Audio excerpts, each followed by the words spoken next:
بسم اللہ الرحمن الرحیم۔ السلام علیکم۔ پروگرام اسلام اور عصر حاضر کے ساتھ آپ کا میزبان محمد علی حیدر حاضر خدمت ہے۔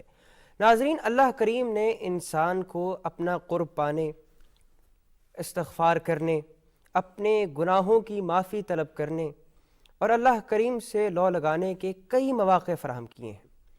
انہی موقعوں میں اللہ کریم نے انسان کو کچھ خاص ایام، کچھ خاص دن اور کچھ مخصوص راتیں بھی عطا کی ہیں جب اللہ کریم کی رحمت اور اس کا فضل بیش بہا اس کی امت اور اس کے تخلیق پر برستا ہے۔ انہی ایام اور انہی راتوں میں سے ایک رات شب برات ہے۔ ہمارے آج کے پروگرام کا موضوع شعبان اور شب برات، اس حوالے سے آج گفتگو کریں گے۔ ہمارے ساتھ موجود ہیں اس پروگرام کا مستقل حصہ جناب علامہ شفاعت رسول۔ علامہ صاحب، گفتگو کا باقاعدہ آغاز کرتے ہیں۔ شب برات یقیناً بہت افضل اور فضیلت والی رات ہے۔ اس رات کی خصوصیات اور اس رات کے فضائل کیا ہیں؟ بسم اللہ الرحمن الرحیم۔ اللہ رب العالمین نے قرآن پاک میں اس رات کا ذکر لیلۃ المبارکہ کے نام سے کیا ہے۔ ٹھیک۔ ارشاد باری تعالیٰ ہے انا انزلناہ فی لیلۃ مبارکۃ انا کنا منذرین۔ ٹھیک۔ اور اس کو لیلہ مبارکہ کہنے سے پہلے رب العالمین نے ارشاد فرمایا کہ ہم نے اس میں قرآن پاک کو نازل کیا۔ ٹھیک۔ اور اس کے ساتھ جو متصل دوسری آیت ہے اس میں رب العالمین نے ارشاد فرمایا فیہا یفرق کل امر حکیم، ٹھیک کہ ہم اس میں ہر حکمت والا فیصلہ کرتے ہیں۔ ٹھیک۔ شب برات جو ماہ شعبان کی 15ویں رات، یعنی دن 14 اور رات 15، یہ دو آیتیں اس کے حوالے سے ہیں۔ ٹھیک۔ اب یہاں پر سب سے بڑی جو بات پیش ہوتی ہے، یا آپ معارضہ کہہ لیں، میں اس کو حل کیے دیتا ہوں۔ اور ہمارے اس ساری گفتگو کا مقصد صرف اور صرف یہ ہے کہ لوگوں کو نیکی کی طرف، بھلائی کی طرف، بالکل ٹھیک، عبادت کی طرف، شب بیداری کی طرف، مغفرت اور توبہ کی طرف متوجہ کیا جائے۔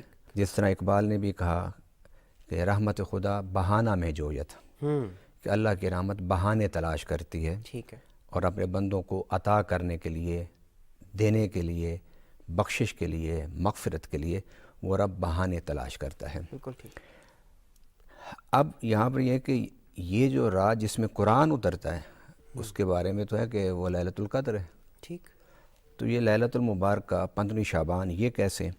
اس پر علماء کرام نے بڑی وضاحت کے ساتھ لکھا ہے، اور یہ کم سے کم، میں یہ نہیں کہتا کہ تمام مفسرین، لیکن بہت زیادہ مفسرین اس بات پر متفق ہیں۔ قرآن کے دو نزول ہیں، ایک نزول ہے لوح محفوظ سے آسمان دنیا کی طرف۔ یہ جو قرآن پاک کا نزول ہے، یہ نزول 15ویں شعبان کو ہوا۔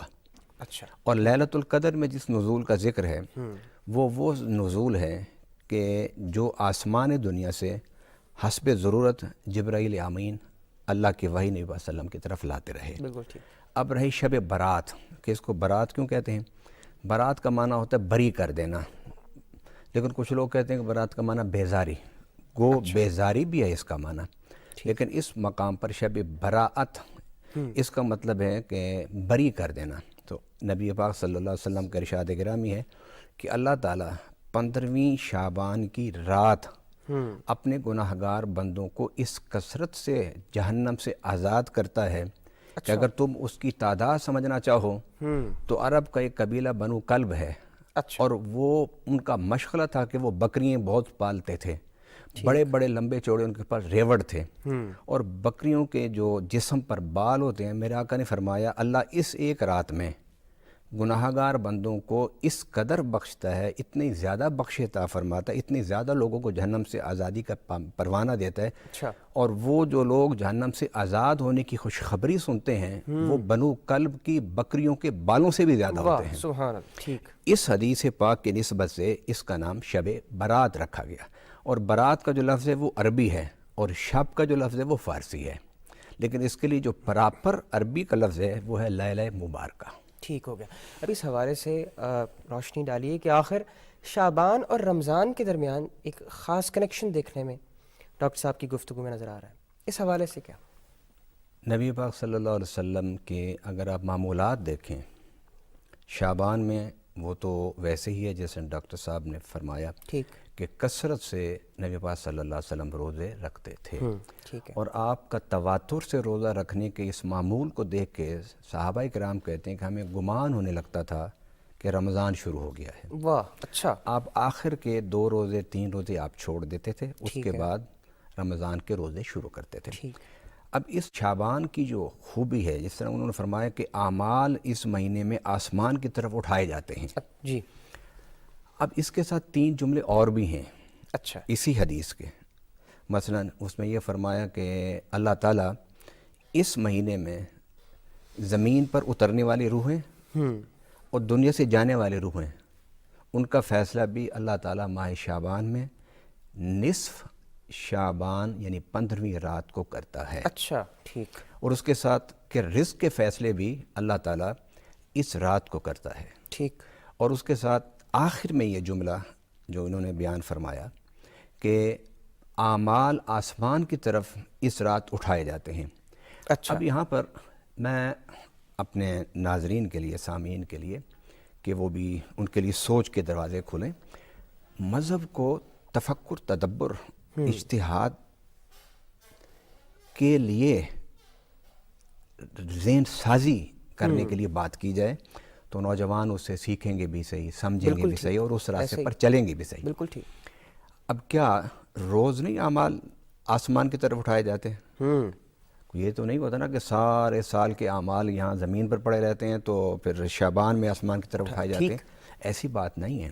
لیکن بالخصوص 15ویں شعبان، اور یہ 15ویں شعبان کی جو میں بات کر رہا ہوں، یہ بخاری شریف میں، مسلم میں، سنن ابن ماجہ میں، سنن نسائی میں، امام بیہقی نے ٹھیک. اور مستدرک حاکم نے، یہ اس کا خلاصہ میں آپ کے سامنے رکھ رہا ہوں. اگر کسی نے ان چیزوں کو تحقیق کرنی ہو، تحقیق کرنی چاہیے. ٹھیک. آج آپ کے پاس یہ چھوٹا سا جو موبائل ہے، چھوٹی سی لائبریری ہے، اس پر آپ ہر چیز دیکھ سکتے ہیں اور پڑھ سکتے ہیں، تحقیق کر سکتے ہیں. بالکل. ہمیں جستجو کے راستے پر آنا چاہیے، صرف سامع بن کے ساری زندگی نہیں گزارنی چاہیے. بالکل ٹھیک. تو اب کیا باقی سارا اعمال نیچے پڑے رہتے ہیں کہ اس شعبان میں اٹھائے جاتے ہیں؟ وہ نہیں. اس کا مقصد یہ ہے کہ یہ وہ رات ہے کہ جس رات آپ کے اعمال اللہ کی طرف اٹھائے جاتے ہیں تو اس وقت رب فیصلہ کر رہا ہوتا ہے. واہ. کہ تم میں سے کس کی زندگی کا فیصلہ کرنا ہے، کس کی موت کا فیصلہ کرنا ہے، کس کا رزق کا فیصلہ کرنا ہے. تو اگر تمہارے اعمال اٹھائے جا رہے ہیں اللہ کی طرف اور اس میں غلط اعمال تمہارے آسمان کی طرف جا رہے ہیں تو یہ تمہارے اعمال خدا کے غضب کو دعوت دیں گے یا رحمت کو؟ یہ خدا کی ناراضگی کا باعث بنے گے یا خدا کی رضا کا باعث بنے گے؟ بالکل ٹھیک. اس لیے فرمایا کہ جب میرے اعمال اللہ کے پاس پیش ہوں، میرے آقا فرماتے ہیں، تو اس وقت میں مغفرت میں، عبادت میں، سجدے میں مصروف ہوں تاکہ میرا اللہ میری اس حالت کو دیکھ کے میرے بارے میں اچھے فیصلے فرمائے. حضور کا اپنی ذات کے بارے میں فرمانے کا مطلب یہ ہے کہ ہمیں سمجھایا جا رہا ہے. بالکل ٹھیک. آپ کو پتہ ہے کہ اسلامی عقائد کے مطابق جو معصوم شخصیات ہیں وہ صرف نبی ہیں. معصوم شخصیات نبی ہیں. تو معصوم نبی اپنے بارے میں جب یہ بات کر رہا ہے تو مخاطب وہ اپنی ذات کو کر رہا ہے لیکن سمجھا سب کو رہا ہے. اس رات جو شب برات کی رات ہے، اس رات ہمیں اللہ سے رحمت کے فیصلے کرانے ہیں. بالکل ٹھیک. اور وہ رحمت کے فیصلے کیسے ہم کرائیں گے؟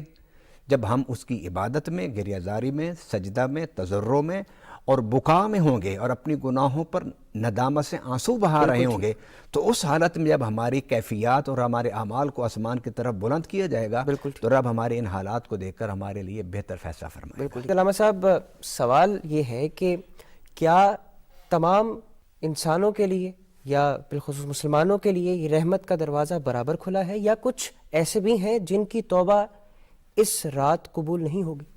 یہ جو شب برات کی رات ہے، جو 15ویں شعبان، جس کا ذکر احادیث مبارکہ میں نصف اللیلۃ من شعبان کے عنوان سے آیا ہے، اس میں اللہ تعالیٰ تو رحمت کے دروازے سب کے لیے کھولتا ہے. ٹھیک. لیکن رحمت سے مستفیض تو وہی ہوگا نا جس کے اندر تڑپ ہوگی، واہ ٹھیک، جس کے اندر چاہت ہوگی، جو آگے بڑھ کے اس جام کو سنبھال لے گا۔ بالکل ٹھیک۔ اب اسی شعبان کے حوالے سے میں نے جس طرح پہلے کہا کہ میں 5 کتب احادیث کو سامنے رکھ کے میں آپ کو ایک تلخیص بتا رہا ہوں۔ بالکل ٹھیک۔ جتنے بھی آپ کے سوال ہیں میری پوری کوشش ہے کہ قرآن اور سنت سے اس کی وضاحت کی جائے، کیونکہ میری بات لوگوں کے لیے مستند نہیں ہے، آپ کی بات مستند نہیں ہے۔ مسلمانوں کے لیے اگر بات مستند ہے تو ان کے خالق کی ہے بالکل ٹھیک، یا ان کے پیغمبر کی ہے۔ سبحان اللہ۔ اگر ہم اس کے مطابق اگر چلیں گے تو ٹھیک ہے، اگر نہیں تو اس کا مواخذہ قیامت کا دن ہوتا ہے۔ بالکل ٹھیک۔ اب اس میں ہے کہ حضور صلی اللہ علیہ وسلم 15 شعبان حضرت عائشہ صدیقہ رضی اللہ تعالیٰ عنہا ام المؤمنین کے ہاں تھے۔ ٹھیک۔ تو اچانک عائشہ فرماتے میری آنکھ کھلی تو حضور میرے بستر پر نہیں تھے۔ تو میں اٹھ کے حضور کو تلاش کرنے کے لیے گئی تو میں نے حضور کو بقیع میں دیکھا۔ لوگوں نے حضرت عائشہ صدیقہ رضی اللہ تعالیٰ عنہ سے پوچھا، یا کہتے ہیں ان سے سوال کیا گیا کہ آپ کو کیسے پتہ چلا کہ حضور بقیع میں ہیں؟ انہوں نے کہا کہ جب حضور صلی اللہ علیہ وسلم کی تلاش میں گھر سے نکلی تو دروازے سے نکلتے ہی حضور کے جسم عطر کی خوشبو میری رہنمائی کرتی گئی، سبحان اللہ، اور میں اس خوشبو کے پیچھے پیچھے چلتی گئی تو وہ خوشبو مجھے لے گئی واہ جنت البقیع میں۔ ٹھیک۔ اور میں نے دیکھا کہ وہاں حضور صلی اللہ علیہ وسلم ہاتھ اٹھا کے دعا کر رہے ہیں، اچھا، قبرستان میں ہاتھ اٹھا کے دعا کر رہے ہیں۔ جب دعا کر کے فارغ ہوئے تو ام المومنین عائشہ صدیقہ رضی اللہ تعالیٰ عنہ کی طرف حضور نے دیکھا، مسکرائے، فرمایا کہ عائشہ تو یہ سمجھتی ہے کہ اللہ اور اس کا رسول تیرے ساتھ خیانت کرے گا؟ مطلب کہ آج رات تیری ہے تو میں کہیں اور جا کے کسی زوجہ کے ساتھ گزاروں گا؟ ایسا نہیں ہے۔ خیر یہ ایک طویل حدیث ہے، ہم نے اس حدیث سے صرف وہی حصہ لینا ہے جو ہمارے موضوع سے متعلق ہے۔ تو فرماتے ہیں میں سویا ہوا تھا، میرے پاس جبرائیل آیا، اچھا، اور جبرائیل نے کہا اٹھو محمد صلی اللہ علیہ وسلم، جنت البقیع میں جاؤ اور اہل قبور کے لیے دعائے مغفرت کرو۔ اچھا، حضور نے صلی اللہ علیہ وسلم نے پھر 3 دعائیں کیں۔ اور وہ کیا تھی؟ یہ جو بات صوفیاء کرام کے ہاں ان کی محفل میں ایک دعا کے بعد پھر دوسری، پھر دوسری کے بعد تیسری، یہ ان کا ماخذ یہ حدیث ہے اچھا ٹھیک کہ حضور صلی اللہ علیہ وسلم نے جب بخشش اور مغفرت کے لیے دعا فرمائی تو 3 دعائیں فرمائیں۔ ٹھیک، حضور نے 3 دعائیں فرمائیں، قبرستان میں دعا فرمائی اور ہاتھ اٹھا کے دعا فرمائی۔ اب یہ ایک ہمارے ہاں اہل اسلام کے نزدیک، کیونکہ اسلام ہر بندہ مسلمان ہے، جو لا الہ الا اللہ محمد رسول اللہ پڑھتا ہے وہ مسلمان ہے، ٹھیک، جو کعبہ کی طرف منہ کر کے نماز پڑھتا ہے وہ مسلمان ہے، جو ہمارا ذبیحہ کھاتا ہے وہ مسلمان ہے۔ یہ حضور نے علامتیں بیان فرمائی ہیں کہ یہ بندہ مسلمان ہے، بالکل ٹھیک، جو کلمہ پڑھتا ہے وہ مسلمان ہے، ہم مسلمان ہیں، اور ہمیں اپنی شناخت و تشخص اسلام کو بنانے پر فخر ہونا چاہیے۔ بالکل ٹھیک۔ اب یہ مسلمانوں کو یہ شب برات کے حوالے سے یہ بات ہے کہ قبرستان میں جانا، اب کچھ لوگ اپنے والدین، اپنے بزرگ، اپنے رشتہ دار، ان کے لیے اس رات جا کر شب برات کی رات قبرستان میں جا کے دعا کرتے ہیں۔ بالکل ٹھیک، وہ اس لیے دعا کرتے ہیں کہ حضور صلی اللہ علیہ وسلم گئے اور آپ نے دعا فرمائی، ہم بھی حضور کی اس سنت کو سامنے رکھتے ہوئے قبرستان جائیں گے اور دعا کریں گے تو یقیناً میری دعا سے تو نہیں لیکن مصطفیٰ کی سنت کی احیاء کے کرنے والی دعا اگر میں جا کے کروں گا تو یقیناً اللہ تعالیٰ ان قبرستان والوں کی بخشش فرمائیں گے۔ اب یہ بھی 15ویں شعبان کے حوالے سے یہ واقعہ بھی موجود ہے کہ حضور صلی اللہ علیہ وسلم قبرستان گئے اور قبرستان جا کر آپ نے دعا فرمائی اور پھر آپ واپس تشریف لے آئے۔ تو پھر حضرت عائشہ صدیقہ رضی اللہ تعالیٰ عنہا سے آپ نے فرمایا کہ یہ جو 15ویں رات ہے اس رات کو تم کھڑے ہو کر اللہ کی عبادت کیا کرو، فقوموا لیلہا اچھا، وصوموا نہارہا، اس رات کو کھڑے ہو جایا کرو، قیام سے مراد اللہ کی عبادت، اور اس کے دن کو روزہ رکھا کرو۔ یہ جو شعبان کے 15واں دن ہے، 15واں دن یعنی رات عبادت کی اور دن یہ روزہ، نبی پاک صلی اللہ علیہ وسلم اس روزے کو رکھتے تھے، مگر حضور ایک روزہ نہیں رکھتے تھے۔ حضور صلی اللہ علیہ وسلم جب بھی روزہ رکھتے تھے تو اس کے ساتھ ایک پہلے اور ایک بعد میں روزہ ملا کر رکھتے تھے۔ فرمایا کہ باقی اقوام ایک روزہ رکھتی ہے کیونکہ یہود کے ہاں ایک روزہ ہے، بالکل ٹھیک، تو فرمایا تم ایک نہ رکھا کرو، اچھا 2 رکھو یا 3 رکھو، اور اللہ کو طاق پسند ہے لہذا 3 رکھا کرو۔ بالکل ٹھیک۔ بھی چاہوں گا کہ آپ اس پر بھی روشنی ڈالیں کہ جس طرح ڈاکٹر صاحب نے ہمیں بتایا کہ اس رات زیادہ سے زیادہ رحمتیں سمیٹنے کا کیا طریقہ کار ہو سکتا ہے ایک مسلمان کے لیے؟ اس کے لیے سب سے بڑا وظیفہ، بڑی تسبیح وہ استغفار ہے۔ جس طرح اپنے معاملات کو درست کرنا، ٹھیک، تو وہ معاملات کو درست کرنا یہی ہے نا کہ انسان اللہ سے توبہ اور معافی مانگے، مغفرت کرے۔ ایک مشرک وہ خیانت کرتا ہے حقوق اللہ میں، اور ایک کینہ پرور وہ کوتاہی کرتا ہے حقوق العباد میں۔ ٹھیک، تو گویا باتیں تو دو کی گئی ہیں، لیکن اشارہ بڑا وسیع ہے بالکل ٹھیک، کہ حقوق اللہ کی تلافی کرنے والا اور حقوق العباد کی تلافی کرنے والا بندہ یہ سمجھے کہ اللہ مجھے اس رات معاف کر دے گا، تو ایسے نہیں ہے۔ بالکل ٹھیک، اچھا، اب آپ نے جو بات کی، سب سے بڑا وظیفہ یہ کہ انسان توبہ اور استغفار، بالکل ایک توبہ استغفار یہ کہ جو ہم تسبیح لے کے پڑھتے ہیں ٹھیک، وہ بھی ہونا چاہیے۔ بالکل ٹھیک، وہ آپ اظہار کرتے ہیں ان ارادوں کا جو آپ اللہ کی بارگاہ میں بیٹھ کے کر رہے ہیں۔ بالکل کیا ارادہ؟ توبہ کہتے ہیں کہ آپ اپنے ماضی پر ندامت، حال میں ارادہ اور آنسو بہائیں، اور مستقبل میں رب سے کہیں کہ اب میں تیری نافرمانی نہیں کروں گا۔ ٹھیک، یہ توبہ ہے۔ یہ جو آپ کے اندر ایک عزم مصمم پیدا ہوا ہے، اس عزم مصمم کا اظہار استغفر اللہ ربی من کل ذنب واتوب الیہ، اس سے آپ اس کا اظہار کر رہے ہیں۔ اب یہاں پر ایک بڑی ایمان افروز بات میں کرتا جاؤں۔ دعا کے ہم دو معنی کر لیتے ہیں۔ ایک دعا کا معنی ہوتا ہے التجا کرنا، ٹھیک ہے، اور ایک دعا کا معنی ہوتا ہے پکارنا۔ اچھا، جب بندہ کی طرف دعا ہوتی ہے نا تو وہ ہوتی ہے التجا، کہ ہم اللہ سے التجا کرتے ہیں۔ بالکل ٹھیک، اور جب دعا کی نسبت رب کی طرف ہوتی ہے تو پھر اس کا معنی ہوتا ہے پکارنا۔ اچھا، حدیث مبارک ہے، دو حدیثیں میں آپ کے سامنے رکھ رہا ہوں، اور صحیح احادیث میں سے، کہ اللہ ہر رات آسمان دنیا پر جلوہ گر ہوتا ہے۔ کس وقت؟ نصف اللیل کے بعد، اور اپنے بندوں کو آواز دیتا ہے۔ ایک تو یہ حدیث، اور شب برات کے حوالے سے 15 شعبان کے حوالے سے فرمایا کہ میں آسمان دنیا پر آتا ہوں، کب؟ لغروب الشمس الی طلوع الشمس، اور رب اس رات مغرب سے دعا مطلب کہ ندا دیتا ہے ٹھیک، کہ آ میرے بندے اپنے گناہوں کی مغفرت طلب کر، میں تجھے بخشنے کے لیے تیار ہوں۔ ٹھیک، آ میرے بندے اپنے دکھ مجھ سے کھول، میں تیرے دکھوں کو پورا کرنے کے لیے، دور کرنے کے لیے تیار ہوں۔ ہے کوئی تم میں بے اولاد جو مجھ سے اولاد کی خیرات مانگے، میں اسے دینے کے لیے تیار ہوں۔ ہے کوئی بھوکھا مجھ سے مانگے، میں اسے رزق دینے کے لیے تیار ہوں۔ ہے کوئی پیاسا جو مجھ سے مانگے، میں اسے پانی دینے کے لیے تیار ہوں۔ ہے کوئی تم میں ننگا جو مجھ سے کپڑے مانگے، میں اسے کپڑے دینے کے لیے تیار ہوں۔ الا قضا الا قضا الا قضا، اس طرح حضور صلی اللہ علیہ وسلم فرماتے ہیں انسانی حاجت کی ساری چیزیں رب خود بیان کر کے بلاتا ہے، ٹھیک، آپ مجھ سے مانگ، آپ مجھ سے مانگ، آپ مجھ سے مانگ۔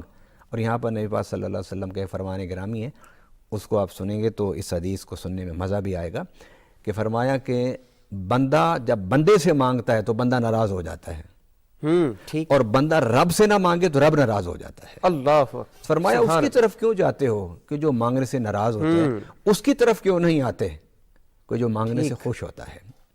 تو یہ صدائیں شب برات کو مغرب سے لے کر فجر تک خود رب آسمان دنیا پر جلوہ گر ہو کے یہ صدائیں دیتا ہے، وہ دعا رب کی ہوتی ہے، لبیک ہم نے کہنا ہوتا ہے۔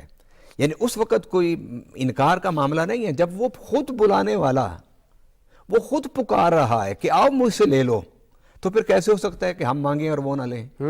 لیکن شرط یہ ہے کہ شرک سے توبہ طیب ہو کے جاؤ۔ واہ، ٹھیک، اگر تم نے کئی یار بنائے ہوئے ہیں تو پھر وہ نہیں کچھ دے گا۔ ایک اللہ سے دوستی لگاؤ، ایک اللہ کی بندگی میں آ جاؤ، اس کی توحید پر قائم رہو، اور بندوں کا کینہ اپنے دل سے نکال کے سینے کو صاف کر کے آؤ، جو مانگتے جاؤ گے ملتی جائے گا۔